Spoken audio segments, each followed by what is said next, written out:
Hola, bienvenidos. Vamos a estudiar en esta oportunidad algunas definiciones básicas de la geometría analítica del espacio o la geometría analítica de R3. Bien, iniciemos pensando o definiendo lo que es espacio. O sea, vamos a entender por espacio como la representación geométrica del producto cartesiano de R por R por R. Es decir, el conjunto de ternas X, Y, Z, de manera que X está en R, Y está en R y Z está en R, donde R es obviamente el conjunto de los números reales. Es decir, conjunto que ustedes conocen como el conjunto de los números reales. Entonces, cada terna ABC va a tener una representación geométrica en el espacio que viene dada por esta gráfica que vemos acá, que la llamaremos de ahora en adelante el espacio, ¿no? El espacio R3. Es decir, esto que está aquí es R3. O sea, cada punto ABC, donde A siempre va a estar sobre el eje X, B sobre el eje Y C sobre el eje Z, no necesariamente positivo. Yo estoy usando sin pérdida de generalidad la representación en los ejes positivos. Va a tener una correspondencia o una representación en el espacio de la siguiente manera. A partir de A nos trasladamos B unidades paralelas a Y, A representado en X, y obtenemos el punto AB que siempre va a estar sobre este plano, que es el plano XY. Y a partir de A, B, nos trasladamos C unidades paralelas a Z,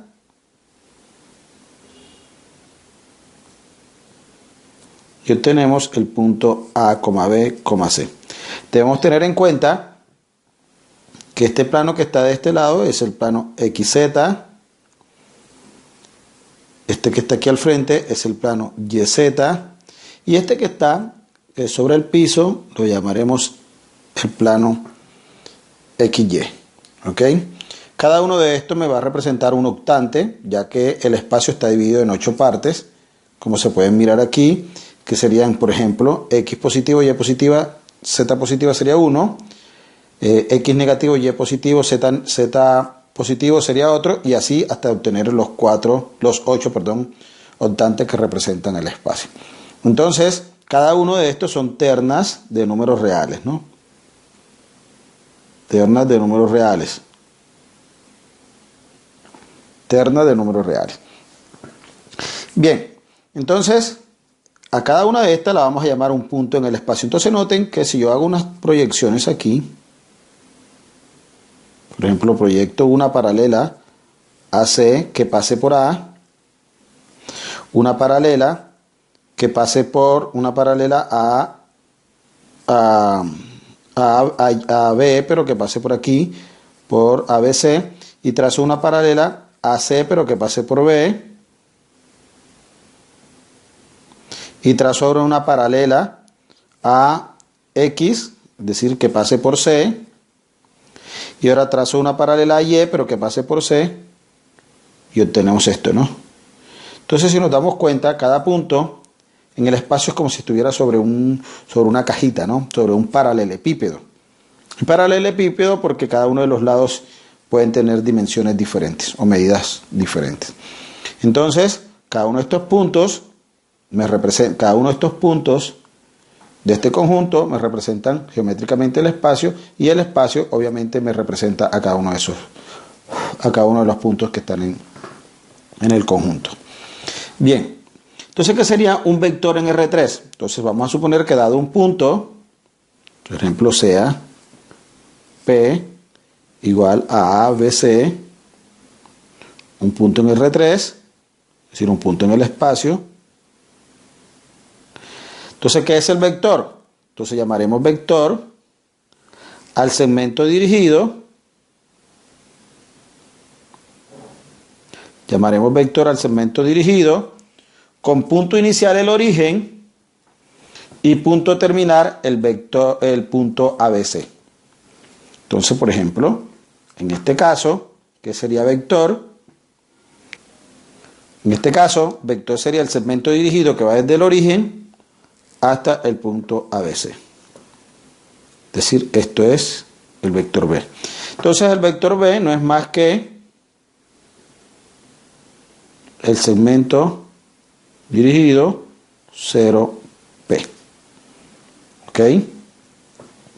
Por ejemplo, si yo quiero representar el vector v igual a menos 3, 2, 1, entonces representamos en el eje X menos 3, en el eje Y 2 y en el eje Z 1, una unidad. Entonces elegimos las unidades. Vamos a suponer que aquí queda menos 3. Vamos a suponer que aquí en Y queda 2. Y vamos a suponer que aquí en Z queda 1. ¿Ok? Entonces vamos a representar menos 3, 2, 1. Entonces a partir de 3 me traslado 2 unidades paralelas a Y. Entonces 2 unidades, aquí en este caso son 3 cuadritos. 1, 2, 3 cuadritos de estos pequeños. Entonces me traslado 3 cuadritos y quedaría aquí. Aquí trazo la paralela y tengo el punto menos 3,2 que queda sobre el plano XY. Y a partir de ahí me traslado una unidad paralela a Z, una unidad que en este caso en Z serían los 2 cuadritos y entonces bajo 2 cuadritos. Y aquí queda el punto menos 3, 2, 1. Entonces, ahora debo dirigir un segmento que parte del origen y llega hasta el punto menos 3, 2, 1. Entonces, este segmento que sale del origen es el vector B que tiene como punto inicial el origen y punto terminal menos 3, 2, 1 y se representa por V igual a menos 3, 2, 1. U igual a U sub 1, U sub 2, U sub 3 y V igual a V sub 1, V sub 2, V sub 3, vectores en el R3. Entonces tendríamos primero U más B, es el vector que se obtiene de sumar U con B componente a componente, es decir, U sub 1 más B sub 1, U sub 2 más B sub 2, U sub 3 más B sub 3. Es decir, la suma de vectores me da otro vector. Alfa por U, donde alfa es un número real, una constante cualquiera, es la multiplicación del escalar por cada una de las componentes, es decir, alfa por U sub 1, alfa por U sub 2, alfa por U sub 3. Eso sería. Y decimos que U es igual a B, que U es igual a B, si solo si son iguales componentes, iguales componente a componente, es decir, U sub 1 es igual a B sub 1, U sub 2 es igual a B sub 2 y U sub 3 es igual a B sub 3. ¿Ok? Entonces dos vectores son iguales y son iguales componente a componente. El origen es el vector 0, 0, 0. Y los vectores unitarios de longitud 1, que son estos, los vamos a llamar I, que es 1, 0, 0. J es 0, 1, 0. Y K, que es 0, 0, 1. ¿Ok? Son los vectores unitarios de la base canónica de R3. Con base a eso, podemos nosotros definir lo siguiente.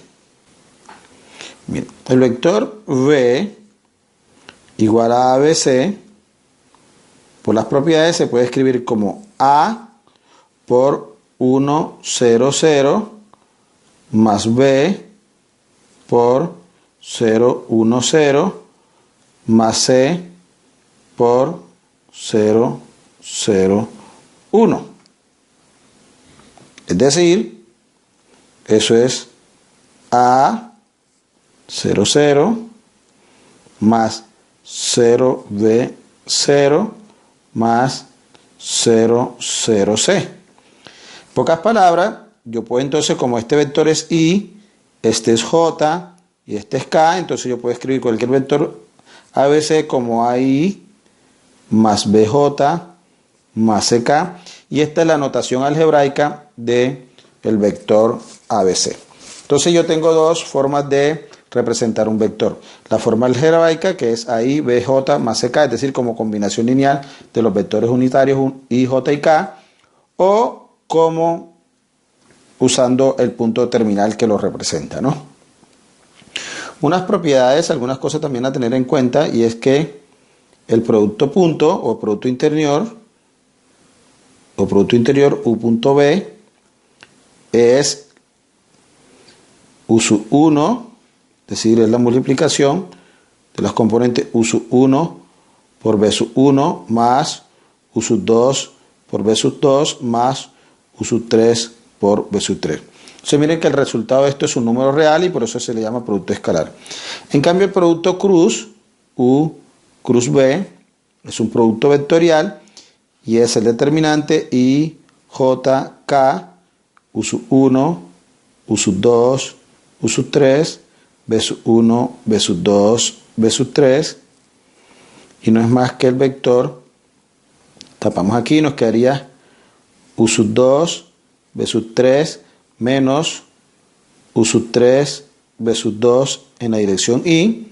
Si tapamos esta fila y esta columna y multiplicamos en la dirección I, y así lo vamos haciendo, ¿no? Más, tapamos aquí y tapamos acá, y nos quedaría U sub 1, perdón, aquí este es menos U sub 1 por B sub 3 menos B sub 1 por U sub 3 en la dirección J más en la dirección K. Entonces tapamos aquí y tapamos acá en la dirección de K. Nos quedaría B sub 1, U sub 1 B sub 2 menos B sub 1 U sub 2 en la dirección K. Entonces, dados dos vectores, por ejemplo este U y este V, el producto cartesiano, el producto cruz, perdón, entre ellos siempre va a ser perpendicular a ambos. ¿Oyeron? Tengan como presente eso. Siempre va a ser perpendicular a U y a V. Eso se conoce como regla de la mano derecha. El producto cruz siempre es perpendicular a ambos vectores. También se define la norma o longitud del vector como la raíz cuadrada de U sub 1 al cuadrado más U sub 2 al cuadrado más U sub 3 al cuadrado. ¿En qué sentido, hombre? Porque eso es la longitud del vector. La longitud de este vector, lo que mide la distancia que hay de aquí hasta acá, es lo que se llama la norma o longitud, y esa se calcula usando el teorema de Pitágoras. Otra cosa, si dados dos puntos, P sub 1 igual a X sub 1, Y sub 1, Z sub 1, y P sub 2 igual a X sub 2, Y sub 2, Z sub 2, el vector que una P sub 1 con P sub 2 se va a representar así, P sub 1, P sub 2, y es la resta, ¿no? La diferencia P2 menos P1. Y no es más que X2 menos X sub 1, Y2 menos Y1, Z2 menos Z1. Ese es el vector que une a P1 con P2. Y se define la distancia de P1 a P2 como la norma del vector que los une. Es decir, la distancia entre dos puntos no es más que la norma, es la raíz cuadrada de X2 menos X sub 1 al cuadrado, más Y2 menos Y1 al cuadrado, más Z2 menos Z1 al cuadrado. Eso se define como la distancia de P1 a P2, es decir, la distancia entre dos puntos. Entonces, si yo tengo dos puntos en el espacio, cualesquiera, yo tengo dos puntos cualesquiera, por ejemplo, tengo este punto P2 y tengo este punto P1, entonces la distancia entre ellos es la longitud del vector que los une. ¿Ok? Entonces el vector que los une es el que lleva la misma dirección y longitud que tiene el segmento que une los dos puntos. Entonces el vector que los une sería este mismo, pero trasladado del origen. Ese sería el vector P1, P2.